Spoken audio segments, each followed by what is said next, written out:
ஜோடி are you ready season 2ல இந்த வாரம் கீப் இன் டச் ரவுண்ட் வச்சிருக்காங்க.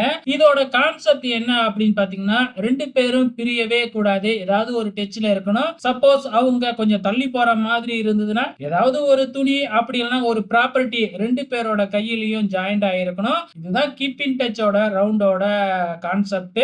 சோ இப்ப 2 ஜோடிகள் எல்லாமே ரொம்பவுமே சூப்பராவே பெர்ஃபார்மன்ஸ் பண்ணியிருக்காங்க. ஏற்கனவே ராணி குமாரி அபினவ் ஜோடி சூப்பரா பெர்ஃபார்ம் பண்ணியிருந்தாங்க ப்ரோமோல. அதே மாதிரி இப்ப வெளியான ப்ரோமோல நம்ம பிரதீப் பிரியங்காவும் ஒரு மாசான ஒரு பெர்ஃபார்மன்ஸ் கொடுத்திருக்காங்க. அவங்க வந்து பாத்தீங்கன்னா என்ன மாதிரியான ஒரு கான்செப்ட் கொடுத்திருக்காங்க அப்படின்னு பாத்தீங்கன்னா, கொத்தனார் சித்ராலு இந்த மாதிரியான கான்செப்ட் தான் கொடுத்திருக்காங்க. சோ அங்க வந்து பாத்தீங்கன்னா அங்க இருக்கிறவங்க எப்படி பண்ணுவாங்க அப்படிங்கிற மாதிரி அங்க இருக்கிற ப்ராப்பர்ட்டிஸை யூஸ் பண்ணி கான்செப்ட் எல்லாம் பண்ணி இருக்காங்க. அதுக்கப்புறம் வந்து பாத்தீங்கன்னா நம்ம அவினாஷ் டீசல் ஜோடியும் வந்து சூப்பரான ஒரு பெர்ஃபார்மன்ஸ் கொடுத்திருக்காங்க. சோ வெயிட் பண்ணி பார்க்கலாம் இந்த வாரம் எப்படி இருக்க போகுதுன்னு.